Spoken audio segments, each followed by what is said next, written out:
అందరికీ నమస్కారం అండి. ఈ రోజు మనం అవినీతి దెబ్బ అనే ఓ చక్కటి చందమామ కథను విందాం. ఇక కథలోకి వెళ్దాం. సిల్లంగేరి అనే పట్టణంలో గోపాలయ్య అనే ఉద్యోగి ఉండేవాడు. అతను సంపాదించే జీతం అతని భార్య తాయారమ్మ హాయిగా జీవించడానికి సరిపోయేది. అతని ఇరుగు పొరుగు వారందరూ ధనికులు, పెద్ద మేడలో ఉండేవారు. వారి ఆడవారందరూ ఎప్పుడు పట్టుచీరలు కట్టి వజ్రాల ఆభరణాలు ధరించి దర్జాగా ఉండేవారు. వారిని చూసిన తాయారమ్మ వారిలాగే పెద్ద మేడలో ఉండి పట్టుచీరలు కట్టి వజ్రాల ఆభరణాలు ధరించాలనుకోసాగింది. కాని గోపాలయ్య ఆదాయంతో అది సాధ్యం కాదు. అందుచేత గొంతెమ్మ కోరికలు వద్దని గోపాలయ్య భార్యకు చెప్పాడు. రాజుగారి ఆస్థానంలో ఉండి ఎంతమంది రెండు చేతులా ఆర్జించటం లేదు? అది చేతగాని మిమ్మల్ని కట్టుకోవటం నా దురదృష్టం. జీవితాంతం అనుభవించాల్సిందే అని తాయారమ్మ రోజూ భర్తను పోరు పెట్టింది. ఆమె పోరు పడలేక గోపాలయ్య అవినీతికి పాల్పడి డబ్బు సంపాదించడం ప్రారంభించి 2 ఏళ్లలో 1,00,000 రూపాయలు కూడబెట్టాడు.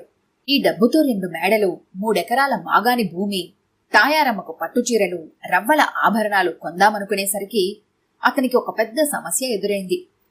తను గొప్ప సంపన్నుడయ్యాడని తెలిసి ఇంత డబ్బు ఎలా వచ్చిందని రాజు అడిగితే ఏం చెప్పాలి? మీ స్నేహితుడు గోవిందయ్య శెట్టి దగ్గర అప్పు తీసుకున్నట్టు నాటకం ఆడితే సరిపోదు అన్నది తాయారమ్మ.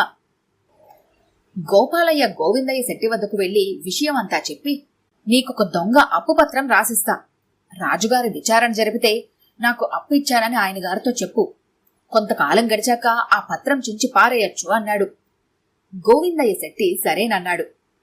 గోపాలయ్య తాను అక్రమంగా సంపాదించిన డబ్బుతో మేడలు, పొలము, తన భార్యకు పట్టుచీరలు, వజ్రాల నగలు కొన్నాడు.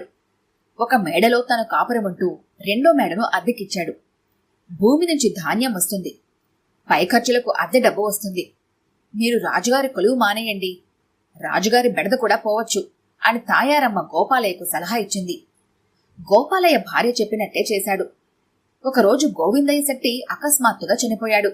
అతడి ఆస్తికి వారసులెవరూ లేని కారణం చేత అది రాజుకే చెందుతుంది.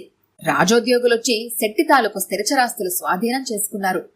అందులో అనేక అప్పు పత్రాలతో పాటు గోపాలయ్య రాసిచ్చిన పత్రం కూడా ఉన్నది. గోపాలయ్య తన ఉత్తుత్తి బాకీని రాజుగారికి తీర్చవలసి వచ్చింది.